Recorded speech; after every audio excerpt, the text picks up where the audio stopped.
Happy Monday. Happy Monday. It's Valentine's Day week. It is Valentine's Day week. Forgot. All the love. You better, I know. get to ordering some things. I got stuff in my Temu. Leanne, I know he knows better. I'm joking. I know he knows better. I see the date nights. There are good date nights. You have great date nights. We're going to go glass blowing. Okay, glass blowing. Have you done the splatter paint yet? Mm-hmm. Oh my God, that was so fun. fun. I got to go pick up my art for that. It's so fun. So, since it is the week of love, or where we at least highlight love, we want to talk about how that relates to business and real estate. And I thought a good theme this week would be falling in love with the process, because it's critical for you to have love in what you do for long-term success and personal growth. And whether that's in a relationship or it's in business or really anything in life, you better love it, because you're in it. You're in it. So, we talk about, and especially on Instagram and everything now, it's like, do what you love, do what you love and all that. What you're passionate about. What are you passionate about? Is it, I think, being realistic. Not everybody loves what they do. I would say most people don't. Most people probably don't. But I feel like, okay, back in the day, now this is a little controversial, and we know, like, you and I have organic conversations. We talk about, like, when we're doing this, we don't come in actually very prepared. We know, like, our topics and what we want to talk about, but it's not scripted, right? So this is a little controversial. But back in the day, when they had arranged marriages, when it was more about business, right? It wasn't about the feeling of love. Those marriages tend to last longer than the ones where we choose our own. So I think it's about, like, making the best out of whatever situation you're in. Sometimes we think we're so passionate about something, and we get in it and it gets hard, and then we back out, versus the mindset of, like, we're in it, let's fall in love with it. Does that make sense? Yeah, for sure. Is it almost like you can learn to love what you're doing, or you can be miserable, but you can try to make the best of it. And like you say, love the process. Is that something where maybe you don't like what you do because there is a process there that sucks, and you just have to do it, and that's what it is? Or you can look at it of a mindset of, like, this is the process and this process sucks, so let me pivot and fall in love with the process, create a new process.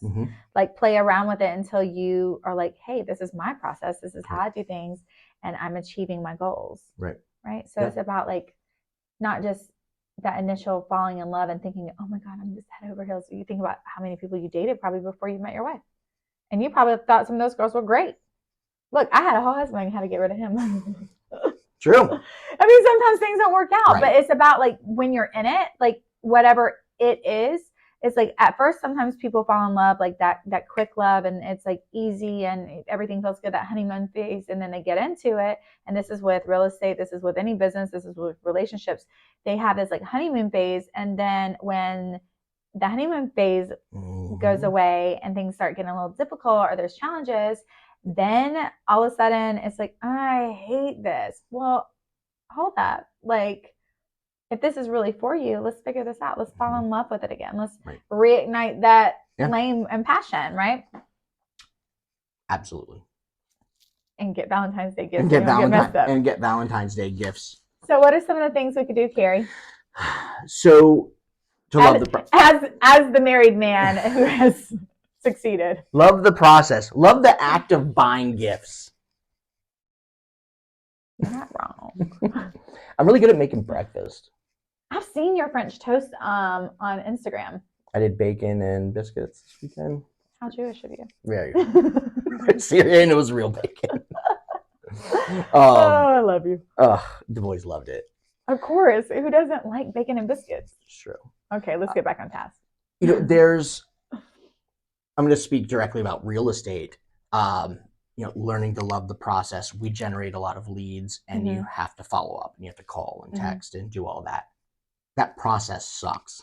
Well, what's so funny is as a new agent, when you first start getting these, you're so excited. And then a couple weeks into it, they're like, this is not what I thought it was. Yeah. Because it's not. I mean, it's a grind. Like anything, doing well in anything, it's a grind. I mean, you look at nurses who work whatever it is, crazy hours for 3 days and all that. On their feet. They're grinding. Yeah. Doctors, accountants, everyone who ends up making a significant amount of money and creating a career, you're going to grind. You're going to work hard. Like the Super Bowl, like last night, right? The Super Bowl. All those people, they made it to that level because of that constant grind. You don't make it to that level without that constant grind. Yep, absolutely. And there's adversity there. Think about the 49ers today. You go through that whole season, you're the best. That game could have gone either way. Yeah, overtime. So how do you know those guys guaranteed have learned to love the process? Working out's not fun. I don't know anyone who, I think there's like 2 or 3 people that I know that love working out. I know a few. Mostly everybody else doesn't. Yeah. So you have to, I mean, guaranteed, not every single one of those players loves working out and waking up every day and whatever, but you learn to love the process because it gets you to where you need to be. Yeah, you love that process because you see the effects of it. And I think it's also like the consistency, right? So that first day you walk into the gym, you might be excited about it, right? That honeymoon phase, like, oh, my summer body's going to be so good, And then that next day when you're trying to sit on the toilet and you feel like you can't get off because your legs hurt so bad, or you're trying to walk up the stairs, you're not so in love with it. But if you don't get up and go to the gym again, you're probably just not going to go back. You have to stay in it, right? So I think like one of the things is set small, achievable goals. Yep. So again, the 49ers are who is the other people? The Chiefs. Taylor's man. They're on a high, right? The Chiefs are on a high. The 49ers they went through this whole process and then they lost to them again, right? So they're probably not feeling great, but I promise you they're probably going to lick their wounds and go back and come up with a strategy and start making those goals. Like, what do we need to do in preseason? What do we need to do, in regular season? Like, who do we need to beat to get where? I'm sure they're going to want to come back stronger than ever, but you can't go, okay, guys, we lost. We're going back to the Super Bowl next year. That's the elephant. We have to take bites in order to eat the elephant. So setting small, achievable goals, small wins, that's a huge part of success, period. If you look at the huge picture, like I know we all goal set and visualize and all that good stuff, but you have to think about the steps that get you there or it's too overwhelming. Yeah, for sure. And I always find that I'm more successful with my mini tasks when I write them down. Absolutely. Write them down. It's in front of you. Knock it out. And then it's like such gratification of like striking. I'm done with that one. So, I think that's super important. And too, like we talk about, because we have ADHD, that's gratifying to our brain if we have a list. Lists are super important. Yeah, I can't function without lists. Our calendars. Yeah, it just doesn't. It just doesn't work. I don't have my eyes in today. I love that this is on the list again. Celebrating your progress and not the results. We don't do it. I don't think anyone does it enough. The process is typically what's hard about it. That's why the process sucks, because it's hard, but you've got to get there. But that overwhelming feeling of gratitude and success and achievement when you do something very difficult and get an amazing result.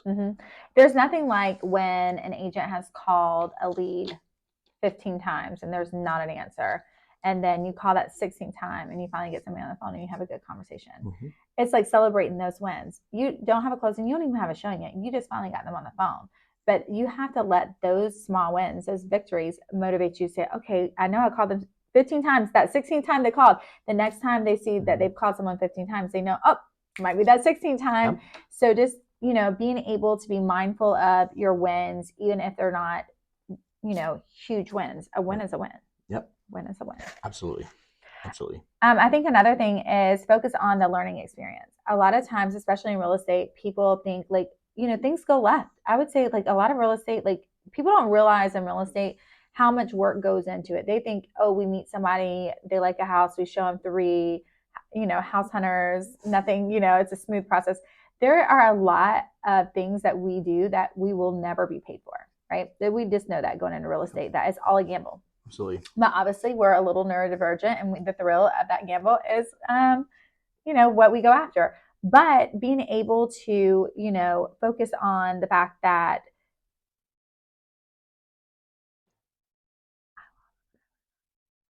you lost your train of thought. I did. Cut. But if you focus on the learning experience, so when things go left, not like, oh my God, I lost this client. No, what can you learn? How could you have handled that differently? Or maybe it's a matter of fact, that not all money is good money. Maybe that particular client wasn't going to appreciate you, and, they were going to disrupt your peace, and it was going to be more stress than it was worth. Each situation in life, as we both know, there is an opportunity for growth. So as long as you focus on the fact that, not everything is going to equate to money right away. Not every conversation, not every transaction is going to equate to a closing and getting paid right away. Yeah. But even for those deals that fall through, what can you learn from that experience and do better next time? And even if you feel like you did everything the best you could, there's still something to learn from it, right? Of course. There's always something to learn from it. Of course. Absolutely. All right. Ooh, this is a good one. I like to, visualizing the end goal. And there's a lot of studies out there that say if you close your eyes and you visualize what you want, you visualize yourself there, you visualize yourself holding whatever you want, whatever it is. Don't get so caught up in the process that you can't visualize yourself achieving it. Yeah. And finishing it. Yeah, don't let the process weigh you down to the point that you can't see your end goal anymore. Yeah. I think that's super important. Me being spiritual and manifestation and all that good hoopla that I talk about all the time. It is so important, to, of course, goal set, but also do your vision boards and your meditations and just being able to see yourself successful and being able to see those closing. Matter of fact, and even how you speak, when I'm talking to, if I'm writing an offer and I'm talking to the listing agent or vice versa, I'm always like, thank you so much. I know we're going to have a smooth transaction. I cannot wait to meet you at the closing table. That is me putting my intention out there. So when you're visualizing the end goal, that's you setting your intention, oh, I see me there. And if you are having a hard time with that, then you really got to dig a little deeper. Right. Yeah, you could be missing that confidence or information, training. Maybe you need additional coaching. If you're not there, that's why, that stuff's out there. And I think that leads directly into seek support and accountability. Huge topic. Yeah. It's one of the ones we talk about constantly. Weekly. Constantly. That means accountability partner. That means being intentional about scheduling your day. If you're feeling lost, reach out. Surround yourself with successful, good people. And also drop your ego. I think a lot of times when people are in a good place, they don't mind being around other people, and they'll show up and they're just high vibrational, and then when they're not winning, their ego's already bruised, and they some people kind of retreat, the little hermit crab, right? And you're not going to succeed if you stay there. So you need to be able to be okay, what could I be doing better? Let me talk to my coach. Let me talk to my mentor. Obviously I'm in this rut. Where can I pivot and get out of this? I think that's one of the most beautiful things about our brokerage is that we have that. We genuinely support each other. And even if we don't reach out, our accountability partner is going to be like, hey, what's going on with you? I feel your energy's off. What's going on? Can I help? Right. And that's one of the things that I feel is so rare, but it's beautiful. And it needs to be something that people utilize in their day-to-day anyways. Absolutely. Which I think we definitely intentionally do. I think we spend enough time all together to know if something's going on. But that's also being aware of your surroundings and caring about the people around you, wanting to lift up the people around you. Absolutely. And expect that they're going to do the same for you when that time comes. And that's that's a really healthy relationship. Especially if you can do that at work, which is not super common. Yeah. I was just talking about earlier on my Instagram of like paying attention to your circle. So every time in life when you start leveling up, you really need to be mindful of how the people around you respond. Because if those people are not cheering you on when you're leveling up and like, pouring into you just as much when you're leveling up, if you start sensing like jealousy or resentment, those aren't your people, because those people oftentimes they like you better when you're in the dumps, because that gives them a sense of like, I have one up on them. And so if you're doing well and they're not cheering you on and celebrating your wins with you, that's time to kind of just let those people go, right? Because it's important that you have people in your circle that are supporting you and cheering you on when you're winning, that are lifting you up when you're not in the best place. Like that's what relationships are generally about. Right. Absolutely. Something that kind of ties into that, especially when you're not, I'll use real estate. It's just an easy example. Yeah. Say you're in a real estate company and there's someone who does really well. And they've built their business. They're always look good. It always seems like they're doing the right thing or whatever. And you have this like resentment. And like, you don't know why. They're a nice person. Yeah. They always say hi. Like, they're good. They provide value and all that. Is that, I guess, for someone who is in that situation, not that I'm saying I'm in that situation. No, that's not who you are. For someone who's in that situation, which I think it's an easy situation to get into, especially if you're new in a business and you look and you're like, God, how am I like ever gonna achieve that? Yeah, like this person's got a lock on anything. How am I going to break into that? How am I going to do that? I have a personal thing right now with a neighborhood that I want to break into. And, those thoughts start creeping in your head. You're like, your worthiness. She's lived in there for 30 years, whatever this. Well, here's the thing. There's a lot of people that probably don't like her. There's enough to go around. If you're drawn to somebody enough to hate them for their success, you don't hate them. You want to be them. You envy them. Tell them. Go up to them and say, I want what you want.